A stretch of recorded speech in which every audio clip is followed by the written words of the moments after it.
Now, what I want to do is to try and get as many questions in as we can and to get as good a debate going as we can. So I'd ask you, if you've got a question, to keep it fairly concise. There's a couple of microphones in the room, so when you've got a question, hand up, wait for the microphone. If you identify who you are and then ask your question, and we'll see how we can get this going. And we'll start, if we may, with Tom Reeve, because I know Tom's got a question for us, and that will hopefully kick things off.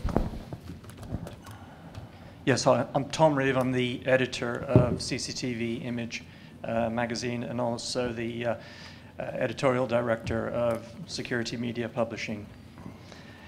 So it takes 4 to 5 police officers at a cost of at least £120,000 a year to put one officer on the beat 24/7. It costs perhaps £15,000 to install a new CCTV camera, and with improvements in transmission technology, such as wireless, the installation and operating costs of new cameras are coming down all the time. Given this, isn't it time we had a meaningful debate about the relative pros and cons of replacing some of our bobbies on the beat with cameras, not only to save money, but to make our community safer? And what, in the view of the panelists, is preventing us from having this discussion, and which side of the argument do they favor? We perhaps start with Graham Gerard, please. Thank you. Well, I mean, I think people probably know my view of CCTV and just how effective it can be. The difficulty we have with the current generation of cameras is I've yet to see one climb off the pole and make an arrest, and that's the dilemma we've got with just watching people. At some stage or other, CCTV isn't a lot of use if you don't take some positive action in relation to the images that you've seen. And as I mentioned in my talk first thing this morning, just having the picture isn't the full story. You need to be able to do something with that picture. You need to be able to respond to the images that you've got. You need somebody to do that. And you will invariably need police officers or police community support officers or somebody else to do that intervention. Otherwise, all we end up with are lots of pictures. And ultimately, if there appears to be no positive action taken against the people who are committing crime, then the deterrent effect of CCTV is lost, I suspect. And we see that occasionally, don't we? We see people deciding to drop their trousers and bare their backsides to a town centre CCTV camera because they think nothing's going to happen. So I think it's about getting the balance, and I think we do need police officers on the ground, and properly targeted, properly located CCTV works very well with police officers. So I think the debate, yes, to be had, but I think we've got to be very careful we don't replace police officers with CCTV cameras because they don't do the same thing. Thank you. Colin? It's an interesting sort of concept. Not one that I necessarily agree with in terms of the proposition that they are directly interchangeable. Until recently, whenever I went out to a public meeting, the first demand of the public, whenever you asked for a wish list, was for more bobbies on the beat. And once you dismiss that as too expensive, they said, OK, we'll have cameras. Now, as has already been mentioned, and I suspect maybe mentioned 1 or 2 times as the afternoon goes on, Project Champion was something of a high tide mark in terms of what the public expectations were around CCTV. And hitherto, any sort of meeting I went to, there was an immediate sort of support for CCTV in any guise that it was offered. Recently, very recently, last week, I was at a meeting where there were monies available to offer CCTV to a community who couldn't have the bobbies on the beat. And they says, no, if we can't have the bobbies, we don't want CCTV. So I don't think they're interchangeable. I don't think that we can continue to rely unreservedly on the continuing support of CCTV as an alternative. But I do think it has its place, and I do think what's already been described in terms of it being part of a pattern of interventions is the way that we need to proceed. Thank you. Pete Fussy? I think I'd probably echo what both speakers have said, really. I mean, I would say police you can redeploy rather more easily than cameras. Policing, if you take policing as a concept, it involves more functions than CCTV surveillance. Victim liaison, for example, or whatever. So I think I think as Colin said, basically they're parts of the same sort of policing issue, but they're not interchangeable. And after all, if you wanted something as mobile and redeployable as a police officer, why not have everything as mobile CCTV? Okay. Before I ask the other three panel members, does anybody want to come back on anything they've heard so far? Are there any takers before I ask the rest of the panel to give us their view? Tom? I think one of the questions. Part of the point of my question was whether we have bobbies on the beat who perhaps. This statistic was mentioned earlier that a police officer can walk the beat for 10 years and not come more than 100, within 100 yards of a crime in progress. And it's very expensive to put bobbies on the beat 24/7. Therefore, wouldn't it be more effective rather than having bobbies on the beat? Obviously, we need police officers, but rather than putting bobbies on the beat, why don't we put CCTV out there in their place? I mean, I do love these statistics that are bounced about. That particular piece of work related to a particular crime type, and as I recall, it was either burglary or robbery. It wasn't all crime.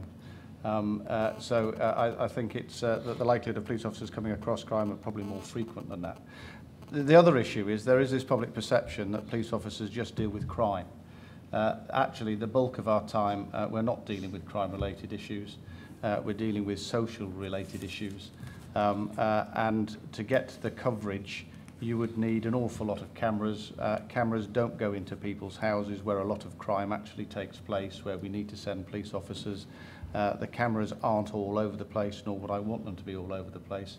So I do think we've got to be a bit careful that we denounce police officers as not being effective. It's just a question, and I know you weren't doing that, it's just a question of be careful about some of the stats around that. Simon, your view on this? Yeah, on the basis of the question, which was quite simply put, you'd have to say, oh, yeah, that's quite an exciting prospect. We've got £15,000 one-off cost for a camera compared with £120,000 a year. Sounds like a bit of a no-brainer, and as somebody that's representing the British Security Industry Association, you might expect me to say, yes, let's go and have a lot more cameras because it's really good value and support that proposition. But CCTV is really part of an equation. The cameras on their own don't do anything. You need, or at least if you have a camera without any human interaction, the best that you're going to happen is you're going to sit there and record some evidence. The best results from CCTV come when you have it used proactively. You have a liaison with the police, you have intelligence-led monitoring, so the operators in the control room know what to look at, pointing the cameras in the right way, and then even then, you then need a response, you need an intervention, and the police are the people that provide the intervention. The local authority, the CCTV controllers, typically don't provide that, unless you have the talking cameras that were talked about earlier, but there's not a lot of those in the streets. Perhaps we should have more of those. But I think, no, it's all part of an equation. Everything has to work together in partnership.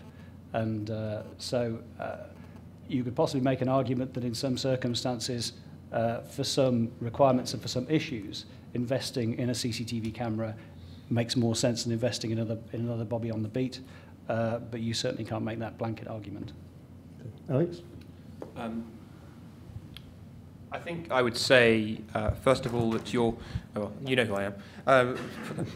Your question presupposes an equality of arms or an equality of activity and success between a police officer and a camera, which is not a premise that I accept. Furthermore, I would point out the costs are still pretty high of CCTV, as our forthcoming report at bigbrotherwatch.org.uk will tell you. Thirdly, I would point out, in my view, we're not having that debate because the surveillance side would lose it. I'm not talking now about the merits of surveillance or otherwise. I'm pointing out that the policeman on the beat is fantastically popular in this country. And if you take that on as a full frontal debate, you will lose. I'm very keen to have that debate. Let's talk more about that as an issue, but I'm not sure I'd advise you to. The other thing I would say is that Graham and I disagree on this. There is some useful stuff on statistical analysis, and the Metropolitan Police, of course, did a report which said for every 1,000 cameras they've got in the capital, they solve one crime a year. Now, hang on, I heard what you said already about this, Graham, to which I would say, first of all, if the Met disowned that study I missed them disowning it. Second of all, if I'm supposed to take Cheshire DCC's word over the Met's, I suggest you ask the Met how they feel about that. And the third point I'd make is if it's with your ACPO hat on that you trash that study, why hasn't ACPO done a study to tell us what the real figures in London are? You've got the facilities, you've had plenty of time to do it in, and let that study stand. Very strange. Graham. Well, no, I didn't. On the day I went on national media and seriously questioned the reliability of the data. The author seriously questioned the reliability of his own data. Since we don't know how many cameras there are in London, and since we don't know how many crimes are detected by the cameras, then you really do have to call into question that particular strap line that people utilised. And that's a dilemma. You know, any negative issues about CCTV, and the detractors pick up on them and run with it, as you just have done. I just wanted to know why ACPO hadn't done a different study then. If you disagree with it, why didn't... I mean, you were representative of a big, powerful organisation that could just do a different study and tell us what the real truth is. I don't know why ACPO hasn't done that. Well, ACPO is in the process of doing that. And there will be some research that will be produced fairly soon. We are recording this session, aren't we? Indeed. I look forward to reading that. And in fact, I was even discussing it with Tom earlier on around some of the stuff that we're actually going to be producing shortly. Okay. Gordon, you want to come in on this? Sorry. I know some police officers that if they were in a pub would find difficulty in detecting the presence of alcohol. I know some police officers who, if they fell in the river, would come out with a salmon in their pocket as well. CCTV cameras gather very, very limited intelligence. They gather some intelligence, but it's very, very limited. A police officer on the beat can see, can hear, and gathers all sorts of intelligence, never mind detecting crime, whether it's speaking to somebody digging their garden or whatever. You say the cost of having police officers on the street, to have one CCTV operator 24 hours a day, 365 days a year is £100,000. So that's one operator. So you can put as many cameras up as you want, but if you don't have an operator to actually do something about it, then they don't serve any purpose. The other side of that is, yeah, there may be some police officers I'm slightly critical of their ability, but there's a lot of CCTV operators that I'm critical of their ability as well. You know, there are some very, very good operators and there are some that are very, very poor. So it doesn't matter how good your technology is and how many cameras you have. If you don't have a good operator, they serve no purpose. Thank you. Does anybody want to come back or raise any further issue? Gordon. Take the microphone, Gordon. Very briefly back to Alex and I discussed the 1,000 crime issue on national television a while ago, and I missed an opportunity to come back to you because all right, give it another go. Bill Turnbull said there are 7,000 cameras. I think that was the figure roughly that the Met had produced as public space cameras in London. Now, if we accept that the Met solved one crime for 1,000 cameras, are we actually saying the Met have only solved 7 crimes? Because if they have, somebody needs to tell them. If you accept that figure, then quite clearly it's flawed. Well, this is, of course, I'll respond to your question even though you've had months to prepare it, and I'm operating off the hook. The point of it is, and the reason I like that statistic so much, is that it's not my statistic. It's the Metropolitan Police's statistic. I'm not saying the Met solved 7 crimes using CCTV in a year. The Met is. And as I'm not, this is not just sort of a cheap debating point, or it's not only a cheap debating point, unless and until ACPO or someone else wants to replace that statistic. And as I say, the Metropolitan Police haven't disowned that. Yes, that is what is in the public space as being suggested as being solved. And to make another point, that first of all, that's got to be rounding up. And second of all, some of those crimes would have been solved anyway. So we're talking about fewer than 7. Okay, thank you. I think we... Right, can I just point out, a chief inspector who wrote an internal report for the Met, and I know why he wrote it, isn't necessarily the Met. And I think we do sometimes, and it is sometimes quite useful to confuse the two. But certainly, a chief inspector writing an internal report in the Cheshire Constabulary isn't the Cheshire Constabulary saying something. Thank you. And I think we can leave that on the point that ACPO have assured us that there is a report on its way which will hopefully deal with the issue of one crime for 1,000 cameras, which I have to say I found amazing when I heard it, and when I saw it, and when I read it, and when I went into it. Left me as cold as it does now. It's just a ridiculous statistic. Before I go on to the next question that somebody asked, that somebody's given us, I want to try and make this as sort of a two-way debate. So if you've got points you want to make, let me see you've got a point, and I will get the microphone to you. Mick. This is good, because Derek's getting more exercise today and he's had a year. As long as you don't want me to run around, I'm not bothered. It was just the point he was talking about response forces. How far are we, with all the cuts, police are going to get cut by X amount of thousands, etc.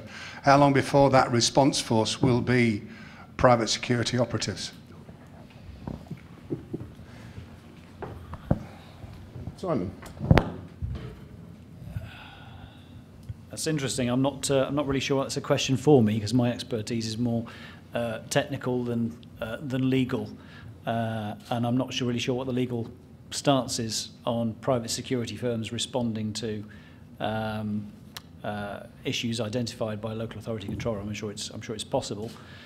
Can I qualify it? Yeah, of course. I'm thinking more about, we've got gated estates. How long will it be before those gated estates are actually city centres? That sort of thing. Yeah, I think that's a difficult question. I'm probably not the best person to answer that. I think speaking as a technical CCTV person rather than a manned guarding expert within the BSIA, might be more interesting to get Graham's view on that. No, that's fine. I've got to hold my hands up and say, really, it's not my area of expertise. I guess it really depends on what sort of service that the police are going to be able to provide once they've worked out how they're going to save the money that they're required to save. One of the dilemmas I've got is that, my force is no different to most others. 83% of our budget is people. Over the years, we've replaced a lot of police officers doing back office jobs with police staff. Yes, we're not naive in saying we can't save money. Yes, we can save money. But the amount of money that we're likely to be required to save will mean that there will be cuts in police officer numbers, and there is likely to be cuts in frontline police officer numbers, because despite what the government says, most of our capacity is on the front line. And when somebody says we'll be able to save all the money by reducing bureaucracy, I haven't quite worked that one out yet. If I cut out all the bureaucracy, it means that I've still left with the same number of police officers. The only way I'm going to make savings is by reducing the number of people I employ. If I reduce bureaucracy, I might be able to reduce the number of people I employ, but some of those people will be police officers. So the challenge for the service is to do as the government requires it to do, and to protect as best we can frontline policing. And some of us are going about it in a fairly focused and restrained way, and certainly in my own force, we're looking to see how we can almost redefine the nature of policing, and start to work out what policing would look like in a different era.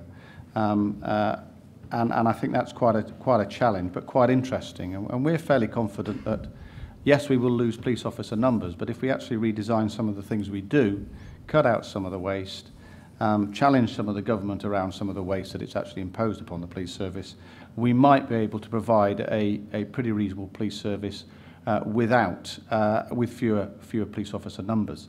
If we don't, then those who can afford their own security are bound to go and get their own security. And the real dilemma with that is that the people who could least afford it are also the people who are most frequently victims of crime. So they will just likely to be even more victims of crime. And that's my real concern. Those of us who've got money can afford private schools, we can afford private healthcare, and we can afford private security. It's the rest of them that I'm really concerned about. We have Colin, then followed by Alex, please. Both indicated they want to speak. The sad thing about the environment that we find ourselves in is that as one local or public agency drops the particular ball in terms of security provision, it isn't necessarily the case that the Public CCTV Managers Association, its members, are going to be in a position, or any better a position, to actually pick it up, because they'll also be suffering from the same cuts. And the reality of it is that listening to the various twitterings that take place between the PCMA managers, is that almost inevitably, and I was delighted to hear Gordon's experience earlier, that he won't be facing cuts, but sadly that's not a reflection upon what the shared experience is across the country for public CCTV managers, who will be facing significant cuts, who will be considering how best to find those economies, who will be looking at reduced numbers of cameras, reduced periods of monitoring, and reduced staff to actually provide that service. Interestingly, that then falls to the private sector to potentially pick up the added responsibility. And I have to say, my experience in working with the private sector is that as things stand, they don't see themselves providing an additional level of taxation or council charges or paying private organisations to provide a level of service that they rather thought that their original sort of tax or rates would actually cover. So I'm not sure that any of us are going to be in a position to pick up any drop balls that the police or any other public authority are likely to drop in the near future. Alex? I'd say two things. Your question is admirably specific. You say, will it happen, and if so, how long? My answer is probably not. I don't think that's the sort of thing, as a society, we're going to be willing to do, to farm out response in formal terms to private agencies. But if we were, in answer to your how long would it be, I would say look at two things. The first one would be to look at the round of cuts and see what happens after that. And even if the cuts issue doesn't really drive down the police budget and fix things, it may be that once we've gone through that, there's no more call for the police to cut down on things, or heaven forbid, the economy might have improved and the pressure is off in a different way, or the political pressure may be off. But the other thing we should look at is the push that the coalition made to try and use private agencies to chase down benefit cheats, because that's the thin end of the wedge that you're pointing to. And they'll try it with someone that's easiest to sort of pick on and paint as deserving of this sort of surveillance first.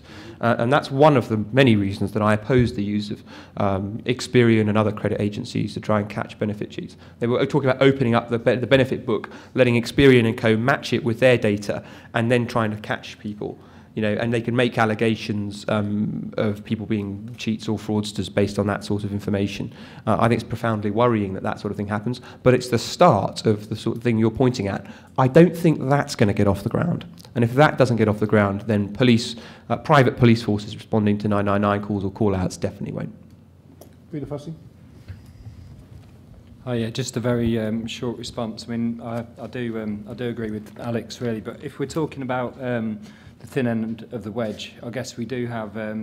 We had this similar debate in the early 1990s about the privatisation of prisons, for example, and where the state has legitimacy to punish or to police, and in that way it was farmed out to private companies. I would say it's also happening in some public areas of London. Canary Wharf, I guess, which is a kind of semi-public private space, has private security.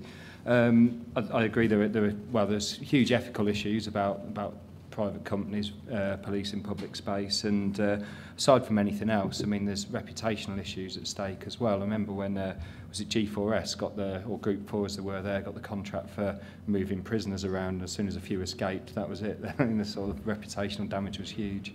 So in terms of the thin end of the wedge, regrettably, I think it's already in motion. I think it's broader than that, and there are huge ethical issues that accompany it.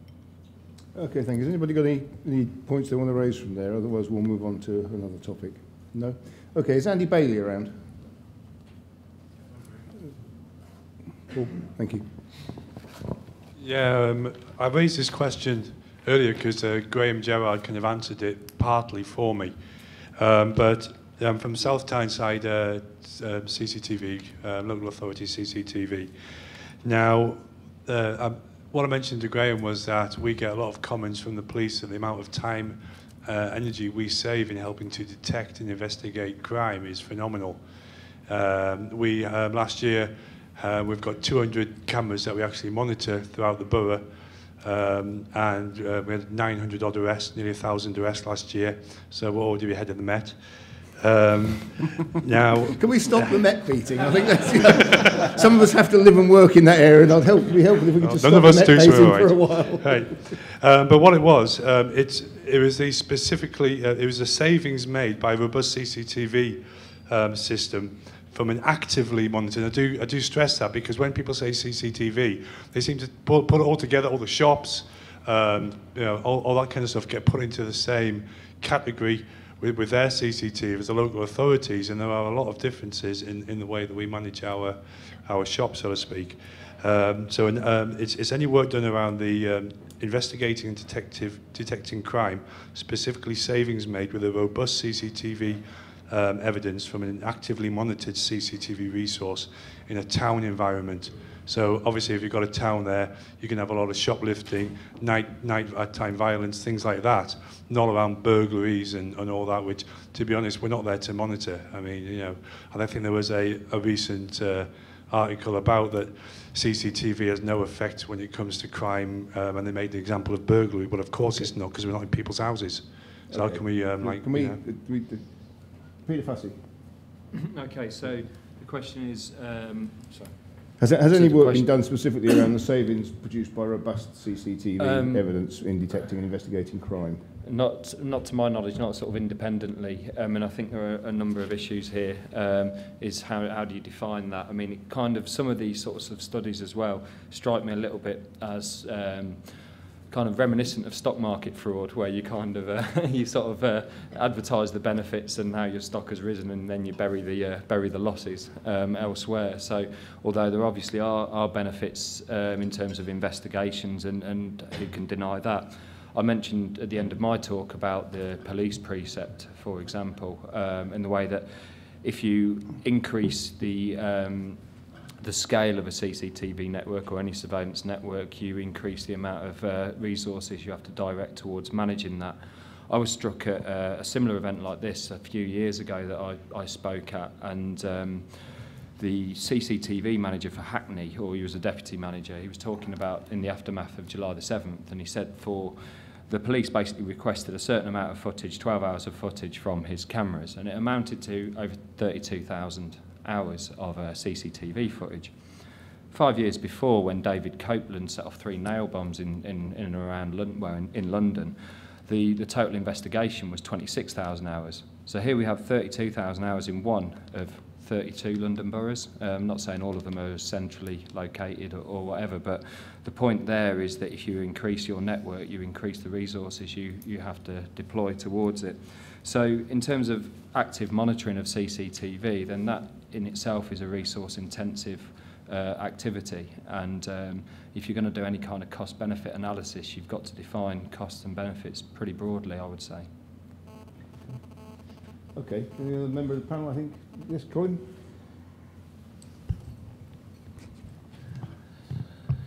I had my own observations in terms of the experience in Birmingham to this. This doesn't represent the PCMA's sort of view on this, but there was lots of debate within the Safer Birmingham Partnership in terms of how to square that particular circle as to who pays for what. And there was an acknowledgement that each should make a contribution towards the overall sort of results that CCTV were able to provide, the benefits they were able to provide. And what it boiled down to, and it's sort of, it's a very simplistic sort of analogy, but then, it's the way we like to do things in Birmingham. It was pretty simple, everybody could understand it. Up to the production of the images, the local authority bore the cost. From the point of where those images are actually produced and handed over to the police, the costs of the investigation, which has already been pointed out today, are not inconsiderable in terms of bringing that person to justice, interviewing them and taking them to court. The police bore those. And then the final element was in terms of whatever was required within the courts in order to ensure that evidence was capable of being presented and used was borne by the courts.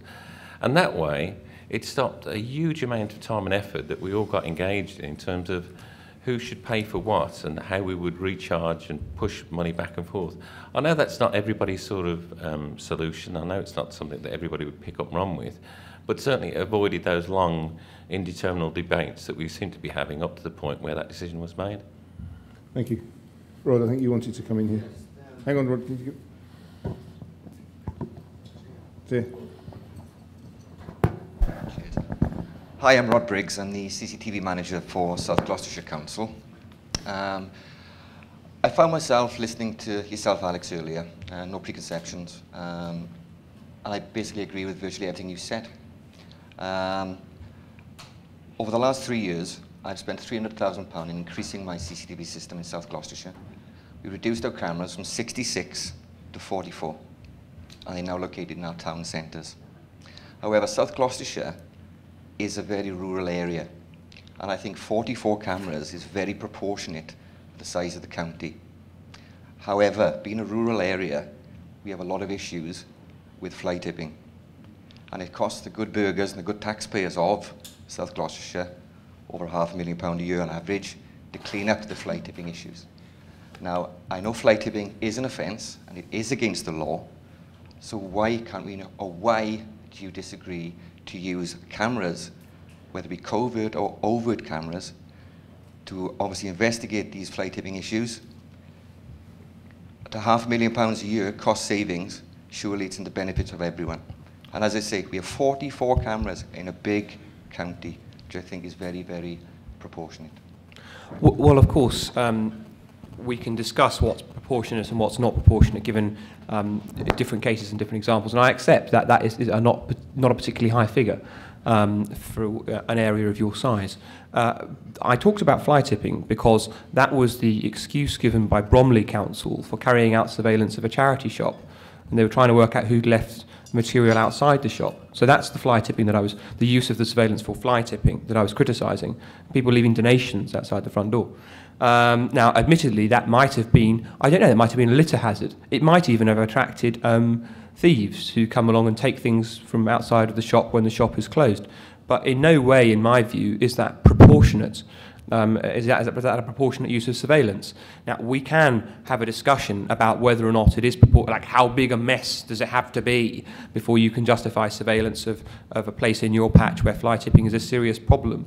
But I would require some convincing that fly tipping per se is something that requires covert surveillance in a way that I don't need convincing that genuine allegations of terrorism or drug running require covert surveillance. It's not at the same end of the spectrum is my point, and yet we conduct covert surveillance in some boroughs as if it is. Thank you. The man at the back, Paul, if you wouldn't mind, please. Hi. My name's Jim McGowan, and I'm from the London Borough of Bromley. Can I declare an interest? So am I. One thing I do take issue with is, if you go to bigbrotherwatch.org.uk, you'll find that case on there, and that's all it says. Fly tipping, charity shop, being spied on by the council. It doesn't mention that people were coming along and fly tipping because there were black bags there. Within those bags were dirty nappies, drugs, paraphernalia, and what eventually brought it to a head was used drug needles sticking out the side. So the charity shop asked us, as did local residents, can we find out who's causing it and put a stop to it? I authorised the ripper, and I do not consider that it was disproportionate. All right. Let me tell you why I think you were wrong to authorise it. First of all, given the scenario you've painted, I'm very pleased to meet you, by the way, and I tell you that I've talked to 4 different people from Bromley about this case, and I've had 4 different explanations. I'm sure that yours is the right one, given that you authorised it. I don't view such surveillance as at all proportionate unless and until you've tried, first of all, putting up a sign saying, don't leave things outside here. And nobody from, like, again, you try other simpler methods and non-intrusive methods of stopping something from happening. Because the use of covert surveillance doesn't just catch, the idea that you only police guilty people is something that in conventional policing terms, of course, as Graham will know, is absurd. You always police the innocent too. And your covert surveillance won't just have caught the misdoer who dumps a bag full of heroin needles. It will also have intruded on the privacy of a goodly number of people in Bromley who've done absolutely nothing wrong and in fact had probably wanted to donate something to charity. So I really question, I don't question your good intention, but I certainly question whether that was an appropriate and proportionate use of covert surveillance. Jim, you want to come back? Well, the problem is we're getting into a debate now about the details of the case that you're unaware of. It was a camera that's there all the time anyway. Putting a sign up saying, please don't tip here, didn't work. We have tried that. Using the PCSOs didn't work. We had tried that. One of the things when I authorise a ripper is to ensure that every method has been used to try and resolve the problem first, before I authorise the use of CCTV. That's what everyone should do, and I'm quite sure everyone in this room does. Right. I don't want to fall out with you, of course, but let me make the obvious point that the material contained in our report and on our website came from you.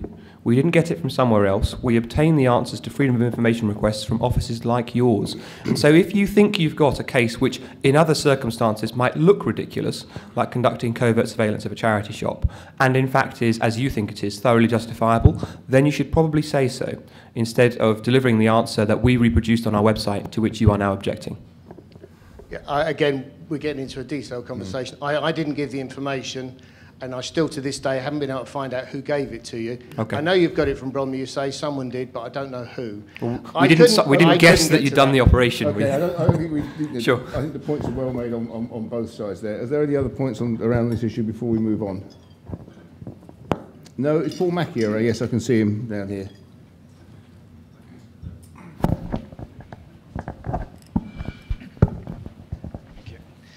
Paul Mackey from Camera Watch.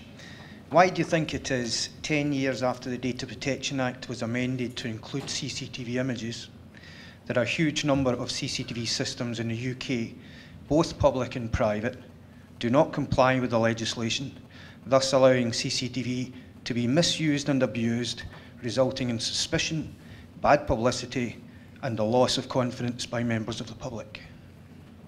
Thank you. Graham Gerald? I guess it's because the body that's been given the job of enforcing the legislation either isn't enforcing it or hasn't got the capacity to enforce it, and that's the dilemma at the moment. I guess that's one of the dilemmas facing the government around regulation. I know there were debates as to whether or not they should hand over the regulation of CCTV to the Information Commissioner. Understandably, the Information Commissioner has said you have never given us enough funding to do that, and that's the issue. And I do have some sympathy for the Information Commissioner. You know, let's from when they were set up to the amount of surveillance that there is now through CCTV, we don't know how many systems are out there. For it to be properly policed will be quite difficult. But having said I've got some sympathy, I also have some criticism. There are some more blatant and obvious examples where I think they failed to take robust action when they should have done, and if they had done, I think they would have deterred more people. Okay. Gordon? Yeah.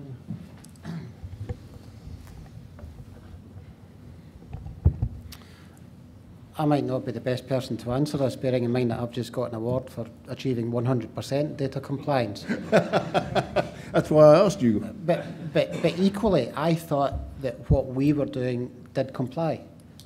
And Camera Watch came along and assessed us, and we only scored 85% compliance. And all the points that Paul made were completely valid. There was absolutely no points or areas that he said we had to improve that I didn't agree with. And it was only when he pointed it out to us that I thought, yeah, absolutely, you know, why did we not do this before? So we have done it, and we've put it in place now. And the point I made earlier on is I think the rest of us need to start looking and trying to do that. Everywhere I go now, when I do see CCTV systems, I haven't found one yet that I can see that does comply. There will be a shortcoming somewhere, whether it's a sign or a lack of a sign or the wording in the sign, without even looking at what paperwork they've got in place for it and subject access requests. And, you know, if you read the Information Commissioner's Code of Practice on CCTV, actually it's all in there. You know, you just need to read it. It tells you what you need to do. And we weren't doing it. And I'm sure there's very, very few others doing it either. Thanks, Gordon. Alex? I promise we're going to agree on something, Graham, before we get off this panel. But Graham and I disagree again. I don't have any sympathy for the Information Commissioner. I think the Information Commissioner has been woeful in recent years. And I think if we think about the most significant example of abuse in this country outside of what the state does in terms of privacy, you will breathe a sigh of relief. It's none of you. Google, when they roamed our streets and snatched information from people's Wi-Fi networks as they were online, nothing to hide, nothing to fear, as they snatched that data, and the ICO first of all said we're not going to investigate, then they investigated and said there's no case to answer, then they investigated and said there is a case to answer, they did break the law, but we're not going to find them. And they had to have their arm twisted each and every stage down that process. Just pathetic. So I do think the ICO is pretty woeful. I've got no sympathy for their falling down on the job in this country. But as to the wider question, because some people might behave well, right, even with or without the Commissioner breathing down their neck, they might want to comply. My answer is not really an answer to your question, but it's I don't know why it's done, but I work in a lot of different fields. These failures give me a lot of ammunition. I would happily go away and do my work instead on body scanners or ANPR or the DNA database or random stop and search, which really bothers me, or control orders or data chips in dustbins or Google Street View. Instead, it's the constant failure amongst some people who provide CCTV not to comply with the basic elements of the law that keep me in Smarties. Thank you. Should we move on a bit? Is Robin Hughes in here? Can I just make one comment? You can, of course. Sorry, Robin, I'll get to you in just a second. Yeah, it's just picking up on the theme of that. And as a consultant going out and doing damage limitation assessments on CCTV systems and delivering the CCTV training, basically the SIA, the short courses, but also in the NVQs, it's quite embarrassing when we're here. The common aim is to prosecute offenders. And yet the biggest offenders in this are the people who are unlawfully using CCTV systems to prosecute people who've broken the crime. It cannot be possibly lawful to break the law to prove somebody else has broken the law. It's so easy to have a lawful system, guys. I just wanted to make that statement. Okay. Paul, I think, wants to come back at this point. I promise you, Robin, we will get to you. I do have difficulty in understanding that it's somehow the Information Commissioner's fault, because if the law is the law, that would mean that I can go out there and start breaking windows and I can get away with it until a policeman comes along. That's nonsense. Yeah, I mean, people are breaking the law here. Gordon. I've just been out and inspected 2 or 3 schools that want me to monitor them, and these schools have just recently had brand new CCTV systems put in after a consultant went along and specified it. And none of them comply with the Data Protection Act, not one of them. There's not even any signs up anywhere. That they just fall down at every single part of it. And that was after, I mean, I'm just being general here about consultants, but consultants are not regulated either, because anybody can call themselves a consultant. I think I'm just looking at the audience and thinking of my own position. I think we'll just move on from consultants. It's a well-made point, Gordon, but I think we could spend the whole day debating the rights and wrongs of how consultants should or shouldn't be regulated, and I do have a view on it, but we'll move on, I think. Okay, let's get back to Robin, if we may. Hi, I'm Robin Hughes from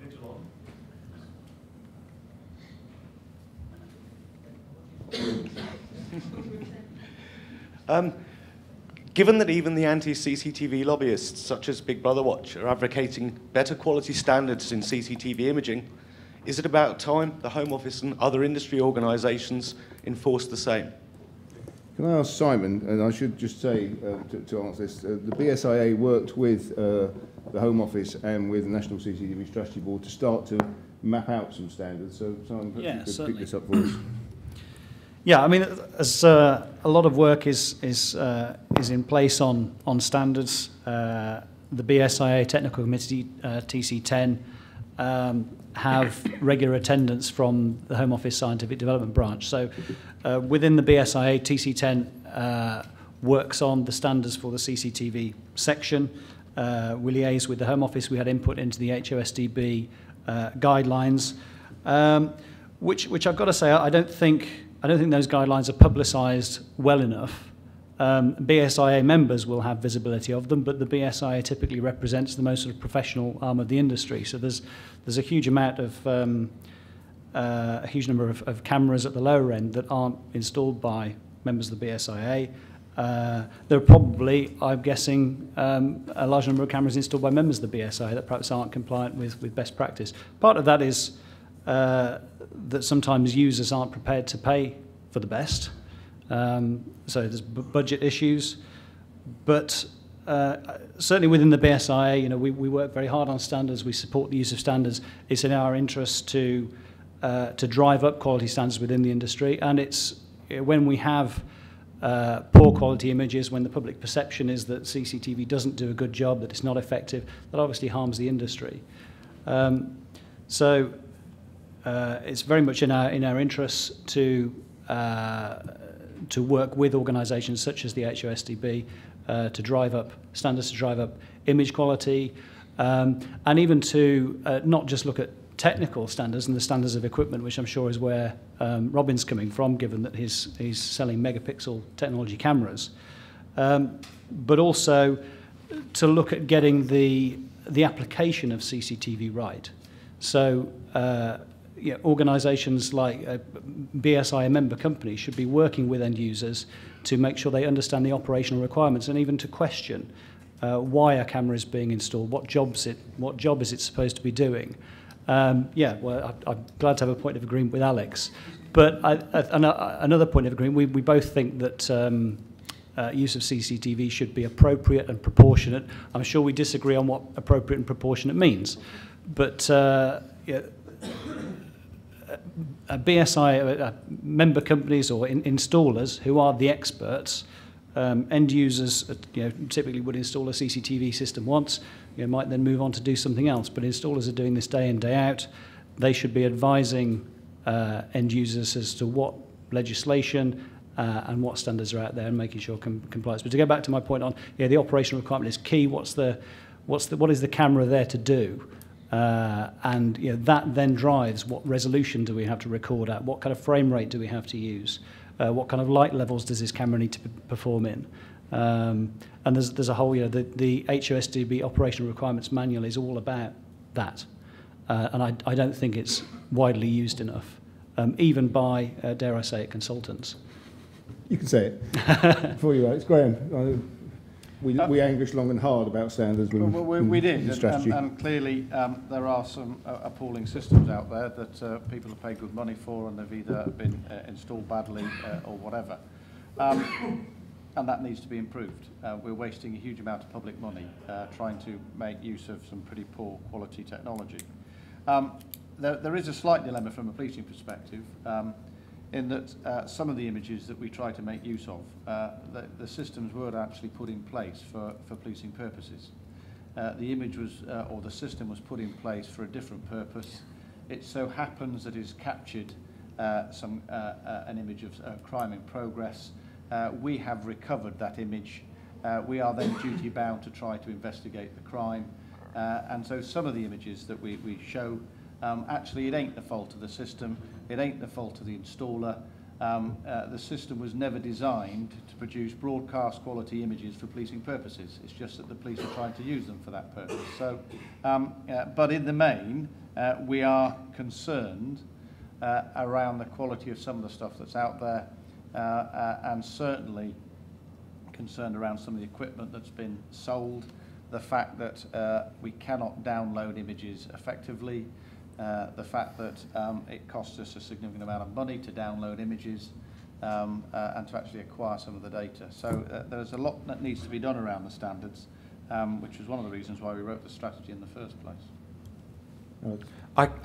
Thank you for your question. I kind of hate this debate because it always goes me, this network intrudes on privacy, you, but it solves crime. Me, no it doesn't. Look at all these failures. You, aha, this is an argument for more cameras and better cameras. Me, oh.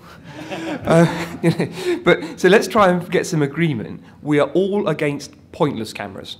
We're all against people who install cameras that basically point at a wall or that have no quality of image that can be used. But pointless cameras don't just extend to cameras about quality, it extends to about positioning and number of cameras and whether they should be there in the first place. And I think all of those are issues that your industry really needs to tackle because, and I know this is the obvious point, in the current economic climate, there ain't going to be much sympathy for a call for more money. And so if the answer is fewer cameras but better cameras, or improving the nature of the cameras you've already got in place whilst axing some of the ones that are pointless, or even just improving the ones you've got there over a staggered period in the long term, all of those things might work. I can tell you what's not going to work.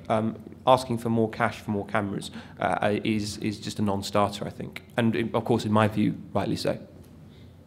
Colin?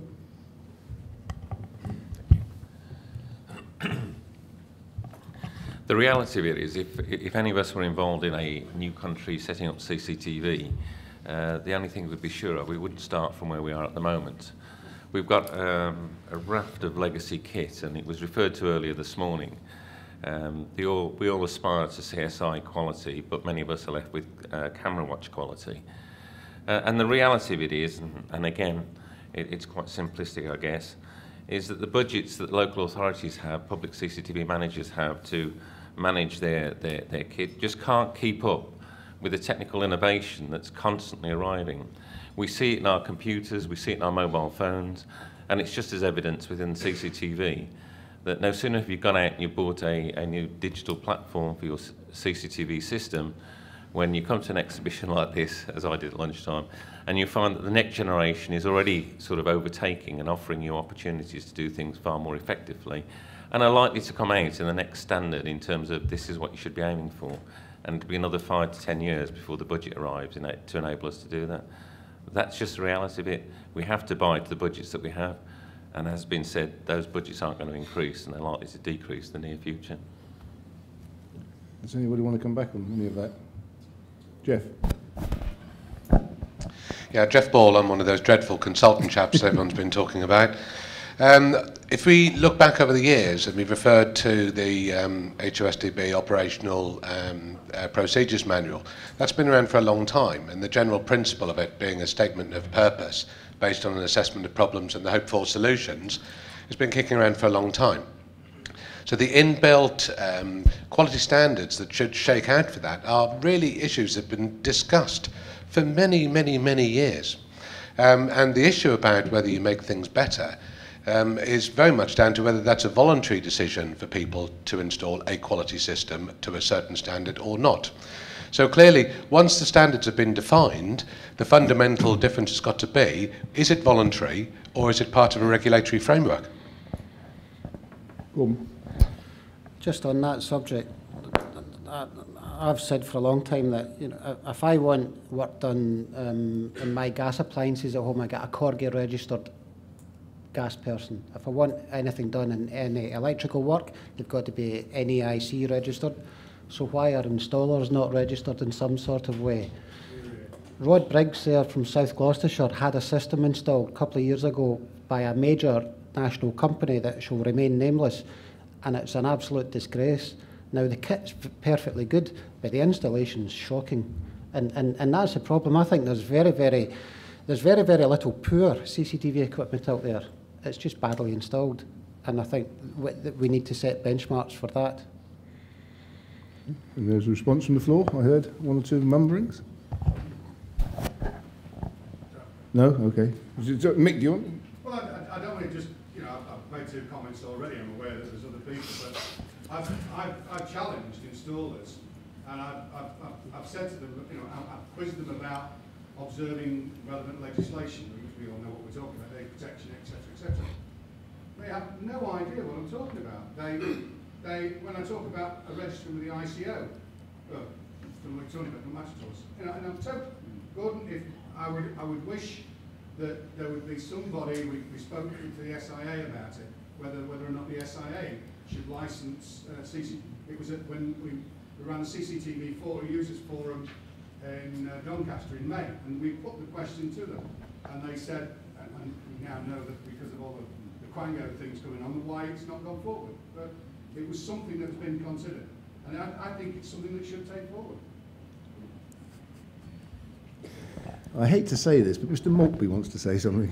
I just wanted to say, last year Jerry Woods was here from the University of Bristol. We've just carried out an operational requirement review of all of their 250 cameras, and some of you may have read it, that we have suggested, and it has been agreed, that they will cut those by half, because what was a problem some years ago is no longer a problem. And actually the Data Protection Act does say you should examine your systems annually, normally when you renew your data protection registration, to make sure that what you wanted a year or 2 years ago is still relevant. If it's not, you can take them out and you can save money, and certainly the university are doing that, and I think we should look at doing that, and everyone will be pleased we're managing our systems correctly. Hang on. Hang on. Peter first, please. Just very, very quickly, I mean, that, in my understanding, reflects practice on the continent anyway, particularly, say, in Germany. If the legitimacy for the system doesn't exist anymore, then there's no need for the system. Okay, Alex? I don't think I need the mic. Just to say, I am desperate, as you will appreciate, to detect and shout about stories of people cutting their CCTV. We find very few of them, which implies to me that people aren't taking that Data Protection Act responsibility very seriously at the moment. And if you in this room have done so, and you would like some publicity, then let me know, because I regard that as extremely responsible behaviour from a public authority, which saves money, saves people from having that unnecessary intrusion, and is entirely in the remit of my organisation's purview. So we would like to post about that if you've cut your number of cameras. Can I say in Birmingham we've just cut ours by 212?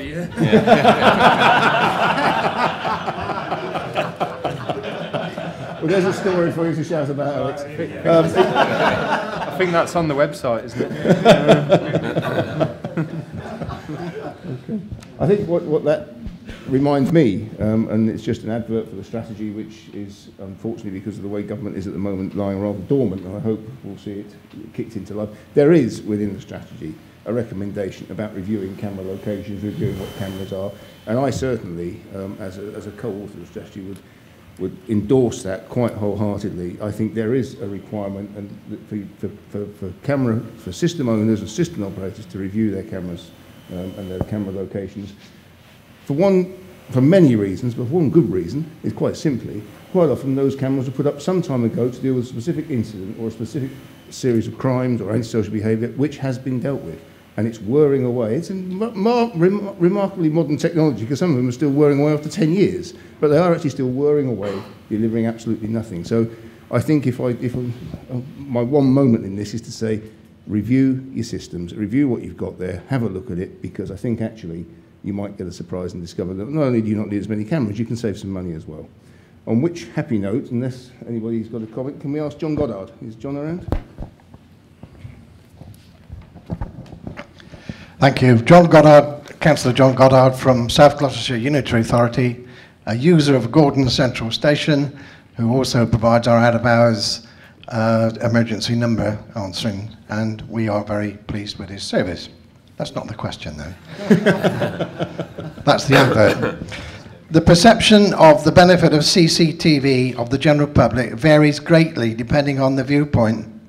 With all the millions of pounds of investment into public space CCTV, why don't the government or other authorised body collate the benefits in the same way we measure police efficiency, publishing arrest and response results, etc.? With modest investment in such an oversight body, would this not demonstrate the value or otherwise of this valuable asset and discount anecdotal evidence that we continually rely upon to support the cause of CCTV? Can I take that? Of course.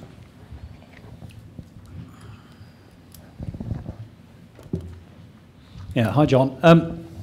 I think as you said, over a number of years, the last 10 or 15 years, the government has spent an enormous amount of money in grants and also in funding for local authorities in CCTV. There's a huge capital investment there, and there's a huge revenue cost for operating those systems, which Alex is going to reveal to us next week. And it's really surprising as an industry. We would love to see the true figures and the justification, but I think if it were easy, somebody would have done it. One of the issues is that you have a moving baseline. So when you go and put in a new network of cameras, some people's crime statistics go up because detection rates improve. So you have a moving baseline. I think the only real way to get at the true benefit of CCTV is to get a system where you have where you once had some crime. I know Centro talked about doing this some time ago. They have a network of I think about 800, 1,000 cameras, and one option was to turn them off to see what impact that has on crime. But the fact that they had an inkling of what would happen at their railway stations in the West Midlands if they did that, and so they chose not to do it. But it would be great. I mean, we're now, I was talking to a colleague earlier whose local town centre have turned the network of cameras off. I think we are going to start seeing more and more of that happening, given the crisis in government funding. That might be very interesting if somebody can collate the statistics before and after, because we would love to see that. And I think that's the only way we can get some scientific evidence of the impact of CCTV is to turn it off, having already put it in. One other point that I would make in terms of the ongoing impact assessment of CCTV and whether you need to keep a camera. Of course, if you've got a camera and then you put it in, which you put in 10 years ago, and the issue has gone away, you take the camera down, it comes back, it's far more expensive to put that camera back in again. You're talking about more than it cost you originally. So there is a risk there. You need to be pretty certain that that issue has truly gone away and hasn't just moved because of the camera and is then going to come back. Peter? Yeah, and also, I mean, if you want to sort of measure the effectiveness in CCTV, there are a number of questions you need to address. First of all, there's the issue of what the CCTV is there to do. There's been a lot of talk about detection here, but to my knowledge, particularly in the 1990s when CCTV was rolled out, the talk was about deterrence, what happens before a crime, and then how can you measure something that hasn't happened? It is an extremely difficult thing. That's a problem around crime control anyway. You have to take into account whether CCTV is the only intervention and how do you isolate that. You also have to take into account things like whether crime is falling anyway. In my view, and this might be controversial, I don't know, there's a lot of research on the zero tolerance policing campaign in New York City that a great deal of credit is given to Mayor Giuliani and Police Chief Bratton, but crime was falling faster in a lot more cities that didn't have zero tolerance policing. Crime was falling anyway because of the way the crack market changed and all of these things. So how do you know that that intervention prevented crime? Another sort of consideration also is about if you do a before and after kind of study, is how long before and how long after. So, I mean, many crimes are seasonal, as I'm sure Graham will know more about than me. You don't get an awful lot of rioting in the winter, for example. Burglary changes. Certain times of the week, you get a concentration of criminal activity, and so on. So, you're talking about an enormous undertaking. And if you're talking about like an effectiveness study, you're looking at 1 or 2 years before and after. So it's not a sort of simple or small task. Well, at the beginning of this year, the PCMA started a 3-month evaluation programme that sought to start the process of developing some meaningful evaluation information around CCTV usage. 10 schemes took part in it. The evaluation report, although it has been written, hasn't been published yet. It's just going through its final drafting. But hopefully that'll take us some way on the journey towards indicating if you like, give us some more robust statistics that might help to inform as to what sort of service CCTV is providing. Historically, it's been really, really difficult to actually find an effective evaluation model for CCTV. Peter's already alluded to it. Do you actually try to measure the deterrence aspect? Do you find some sort of public survey that gives you some sort of indication as to the reassurance aspect?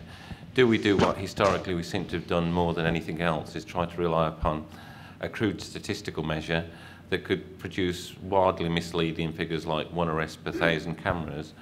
You have to look at it as in the round. And as I say, hopefully the PCMA evaluation will inform that debate, but I don't think for a moment it will satisfy all the queries that are likely to continue to rise over the effectiveness of CCTV. But it's a step on the journey. Derek? This one perhaps is for Graham, and I raised it last night with Graham Smith. So those of you who don't know me, I was a sergeant in Bristol and Bath some years ago, 20 years ago, but it was when it was before the computers, we had charge sheets.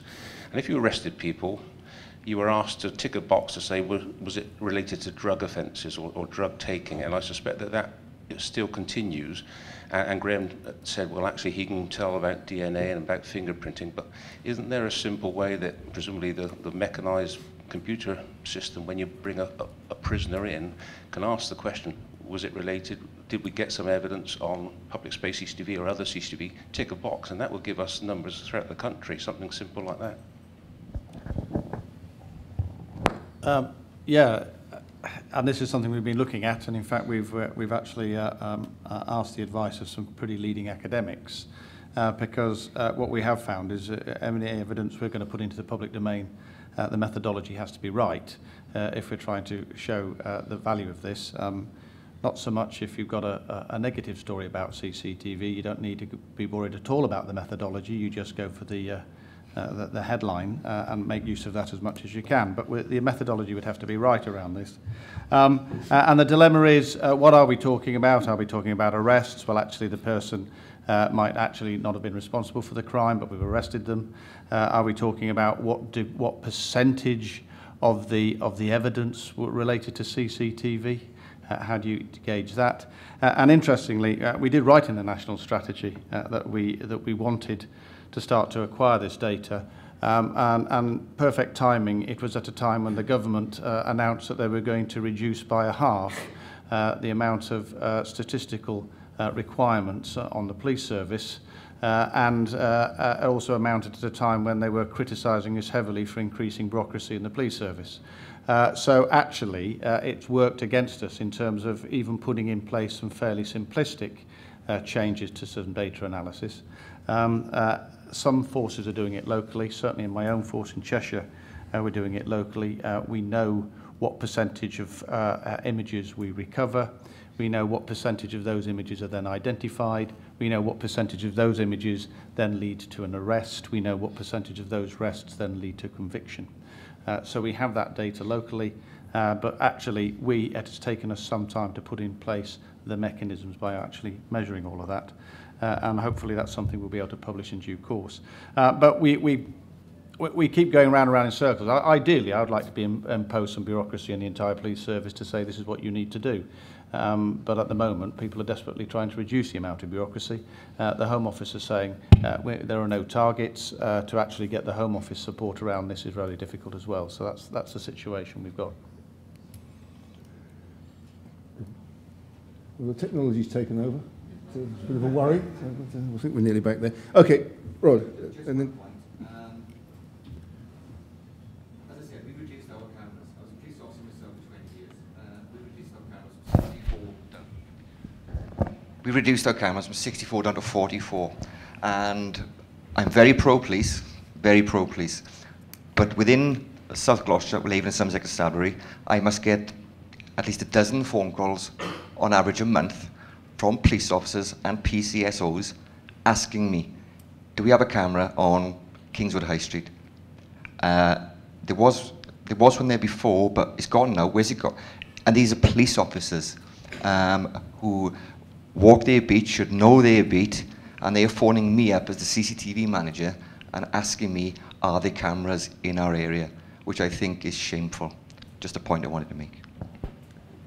Okay, well, I'm mindful of the time, and I promised I'd bring this to a close right on time. But there's one question I'm going to ask Leslie Rees to ask, and I'm going to ask the panel to answer it as quickly as they can, as briefly as they can. Leslie.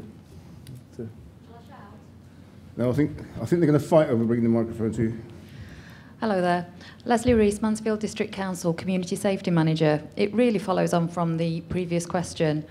If councils are to maintain levels of CCTV services with current budget cuts, how can the police and the wider criminal justice system be persuaded that it's in their interests to work more closely with CCTV services and provide hard evidence of its value? Let's start with a sensible way. Gordon will start with you and work along the panel, and if you can keep it very brief so that I can keep to my commitment of finishing at 4 o'clock, that would be good. I get a lot of anecdotal evidence now in Bristol. The police in Bristol have set up a visual investigation unit, which is run by a detective sergeant and a team who forensically use CCTV, and they're getting fabulous results. and I get a monthly report from them as to exactly how many times they've accessed my system and downloaded evidence. So I can put forward a business case for our CCTV, but that's unusual because not everywhere does that. Thank you. Peter? I guess little to add except I guess having sort of coherent networks, I guess, in terms of the way CCTV integrates with policing and other security industries in a coherent way. So you have reduced capacity, but you maintain effectiveness as much as possible. Thank you, Graham. Yeah, I mean, what I would advocate is that you approach your local divisional commander and tell them that there's a real danger that CCTV is going to be switched off or significantly reduced unless they start working with you. You need to then try to identify and work with them around what information you require in order to build your business case. They will then make a determination as to whether they can provide you with that information. In my own area, we have meetings with all the town centre CCTV managers every 2 months where we give feedback around how effective the systems have been to allow them to build the business cases. So it can be done. I think you've just got to go knocking on the doors of the local chief police officers and tell them you need this information, otherwise there's a real danger that they will lose the CCTV in that town centre, and they won't want to do that. Colin? In the world of CCTV, there's a joke that goes something like, if the police come along and take a hard drive from you for evidence, your only chance of getting it back is if you buy it off eBay. The point I'm making, rather crudely, is that if you actually have a system, you retain it in-house, you don't give anything to the police to take away, because if it's a form, you're never going to see it again, it's not going to come back, and it won't give you what you need. So you work with the police by providing a system that you own, that they contribute towards, but ultimately you take responsibility for providing the evaluation. And that's very much the model that we're trying to push forward as far as the PCMA model is concerned. Simon? Yeah, I don't think there's any published evidence at the moment, but and I think any would be of value. So I understand that Graham's already done some work and perhaps has some figures that are representative of what's been going on in Cheshire. Maybe those figures could be extrapolated, and that would provide a general picture that could be used to provide some more general support for the effectiveness of CCTV across the country. And then if that works, then possibly there is a case for rolling that out. But you know, Graham's point is well made that you know, we're trying to reduce bureaucracy, and this is more bureaucracy. But if that bureaucracy costs, let's say £1 million, and we're plucking a figure out there, £50 million a year on CCTV systems, is that not a good investment? And finally, Alex. Well, look, I agree on your point about integration, because as I said before, none of us believe in pointless cameras that don't produce evidence that can be used, whatever your view of cameras. Where we're going to disagree, and I'm on my own, is that I welcome the purging effect of the cuts. And I think that that's a useful thing that's going to bring some focus to bloated areas across our public life, I'm not just talking about CCTV. And I know that makes me unpopular, but there we are. If you do want to maintain the services that you currently provide, it seems to me, as a total outsider to your industry, that you had rather a good advertisement earlier with at least one centre that provides out-of-hours services to things that I find thoroughly unobjectionable, with my Big Brother Watch hat on, about after-hours alarm services for schools and facilities like that. And if you can fund yourself, then that's all to the good, and that's not the sort of thing we would criticise. Okay, thank you. That's our time up. Can I just ask you to thank the panel, who I think have done a really good job. None of them knew the questions.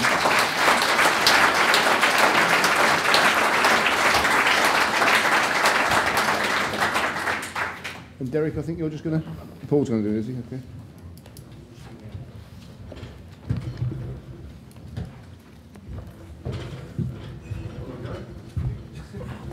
Right, ladies and gentlemen, just a quick couple of minutes just to finish off and sum up from today. Thank you very much, firstly, for everybody staying behind to listen to this debate. I think we've been very lucky to get some esteemed people on the panel that we have for a fantastic debate.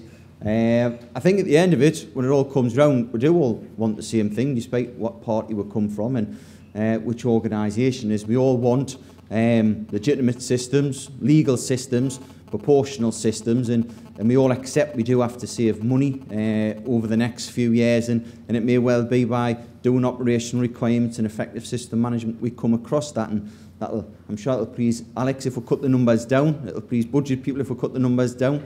But as long as we keep the public happy and we keep providing the evidence for the criminal justice system to do what the systems are meant to do, we'll all be happy at the end of the day, all sort of working in partnership, and everything should be nice. The next MSC conference, as you can see there, down in Bristol on the 8th of March at the Bristol Marriott. No doubt it'll be another cracking event. I'm not sure if we've got all the guests and everything sorted out for it as yet, but I'm sure it'll be just as interesting as the day that we've had. So hopefully everybody's enjoyed themselves. You've learned a lot. You've seen a lot of equipment. You've made some new contacts, and everybody's enjoyed it. So there's teas and coffees outside just before you go. But like I said, don't forget to fill in your evaluation questionnaires, because they're really valuable to us to make sure we're doing another great event for you next year. And can we also ask, can you hand in your badges that you've got around your neck? We'd like to reuse them, because North Bain aren't going to be as generous next time. I thought I'd give you a plug, Andy, because you've been very generous this time. Thank you. Thanks, Andy. Thank you very much, everybody. Thanks.